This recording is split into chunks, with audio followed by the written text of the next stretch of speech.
Hello and welcome to Deep Dive on NewsX World. I'm Thomas Porteous, and tonight we focus on one of the world's most dangerous geopolitical flashpoints, the Taiwan Strait. This is not just about military drills, it's about history, power and global consequences. And right now, tensions are escalating. China has launched a new round of large-scale military drills around Taiwan, its most explicit show of force yet, terming it Justice Mission 2025. Let's break it down. China's People's Liberation Army began multi-day, multi-domain military exercises around Taiwan. The drills include fighter jets, naval warships, missile units, drones, long-range rocket forces, and they are led by China's Eastern Theater Command, the unit specifically tasked with any Taiwan contingency. The PLA confirmed live fire drills and simulated strikes on land, air and maritime targets. Beijing called the exercises a stern warning to Taiwan and to external interference forces, a clear reference to the United States and its allies. Let's take a listen in to what China stated. 民进党当局顽固坚持台独立场，企图以美谋独，不惜把台湾变成火药桶、弹药库，充分暴露其和平破坏者、麻烦制造者、战争煽动者的凶恶。 So what exactly is Justice Mission 2025? Well, it is a full-spectrum military exercise designed to test China's ability to encircle Taiwan, block its ports, strike its military infrastructure, prevent US and allied forces from intervening. And the drills are taking place north, south and east of the self-governing island. The eastern side is critical. That is where the US and Japanese naval forces would operate in any conflict. For the first time, China has openly confirmed simulated naval and air blockades of Taiwan's main commercial ports. Keelung, Taichung and Kaohsiung. These ports handle over 90% of Taiwan's trade. Block them and Taiwan's economy and energy supplies could be choked within weeks. This is called the quarantine strategy. No invasion, no beach landings, just isolation. But this is not an isolated event. Since 2022, China has conducted at least 6 major military drills around Taiwan, and the first came after Nancy Pelosi's visit to Taipei in 2022. And since then, 2023 saw 2 large-scale exercises. 2024 saw multiple joint naval and air drills, and 2025 has already witnessed the largest and most explicit one. Each round has been broader in scale, longer in duration and more openly targeting Taiwan's defences. According to Taiwan's Defence Ministry, in 2024, Chinese military aircraft entered Taiwan's air identification zone more than 3,000 times. In 2025, following the latest US-Taiwan arms deal, that number has risen sharply. In just the first 9 months of 2025, over 4,000 incursions were recorded. That's more than 200 per month. China has also repeatedly crossed the median line in the Taiwan Strait, a de facto buffer zone that once reduced tensions. Today, that line is effectively erased. Taiwan has placed its military on high alert following this. F-16V and Mirage 2000 jets scrambled, naval ships deployed to monitor PLA movements, missile units were on standby, rapid response drills run for worst-case scenarios have been activated, and this drill simulates a sudden attack with little warning. This is what Taiwan has stated in response. 维持台海与印太和平稳定是国际社会高度的共识。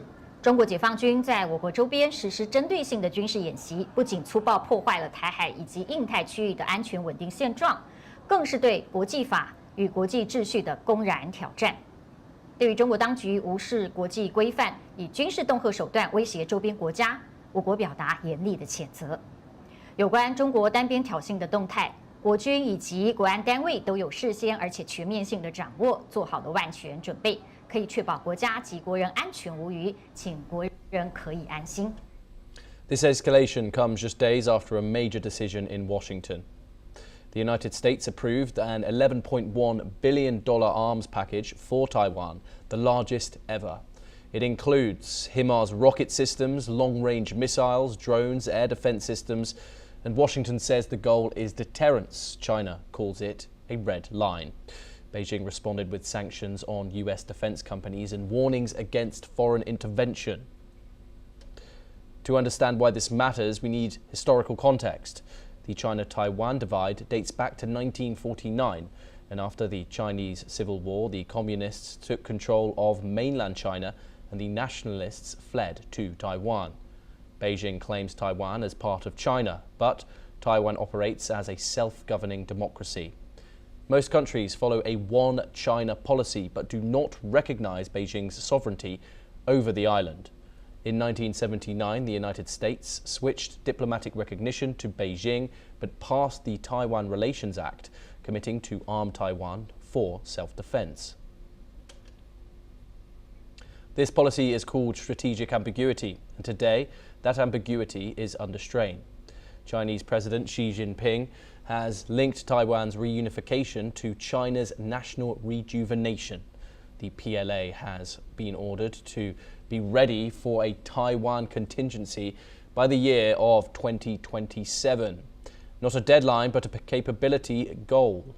Every drill, every incursion, every blockade rehearsal closes the gap between preparation and action. What we're watching is not an imminent war, but a systemic strategy of pressure, normalization, and military readiness. Joining us now to discuss this is Dr. Bonnie Yoshi Liao, an assistant professor of diplomacy and international relations at Tam Kang University, joining us live from Taiwan. Thank you very much for joining us here on NewsX World. It's a pleasure to have you. Let's get straight into this. How do China's escalating ADIS incursions and repeated median line violations redefine airspace norms in the Taiwan Strait?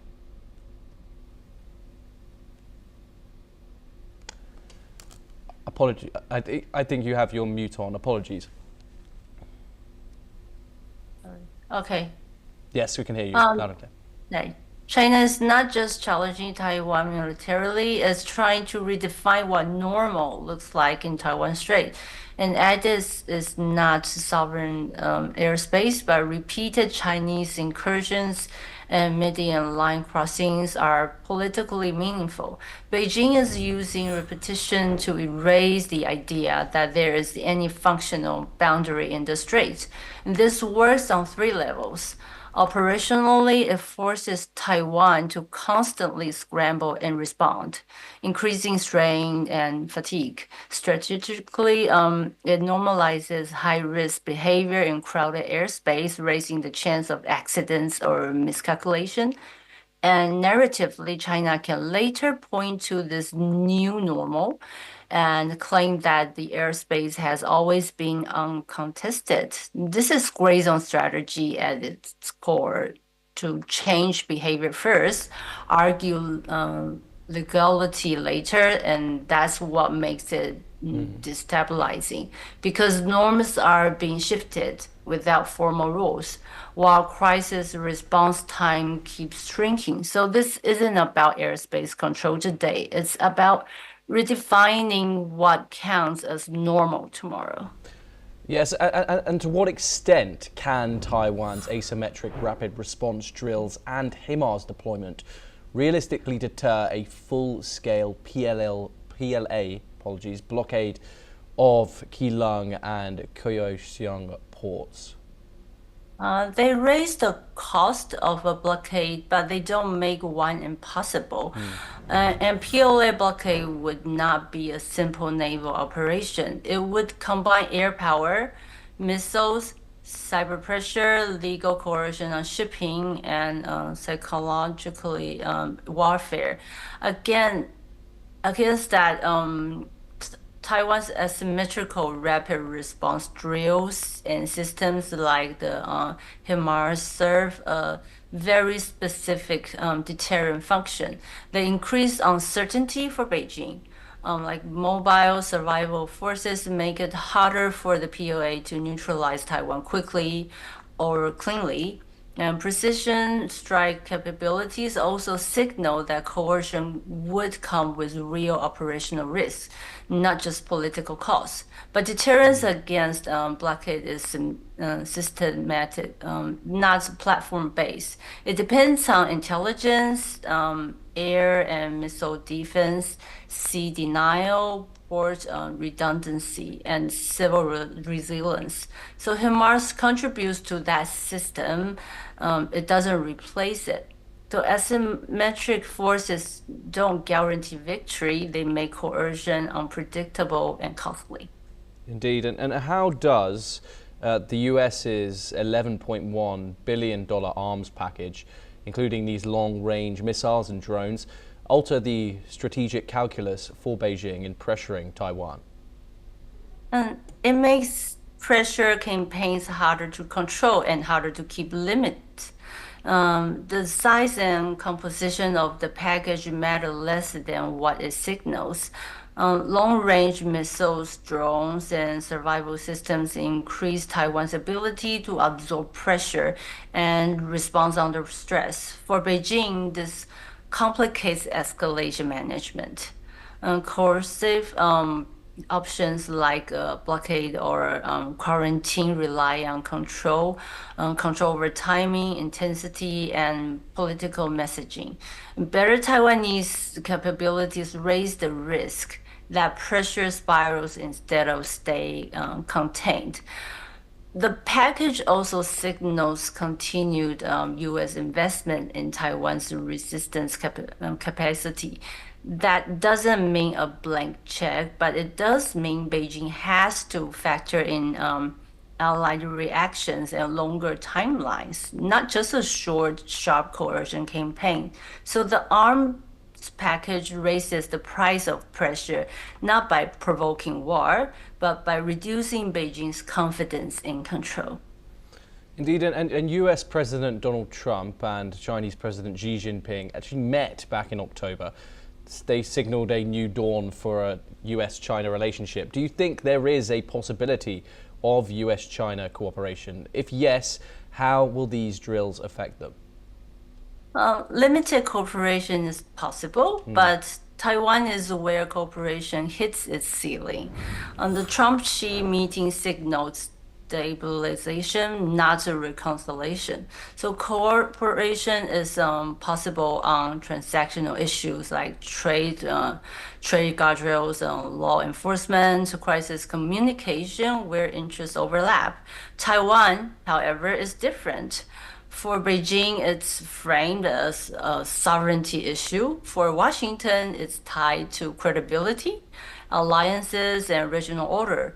Large-scale drills around Taiwan undermine cooperation because they narrow political space in Washington. This hour, stay tuned for more updates here on the channel. Thank you.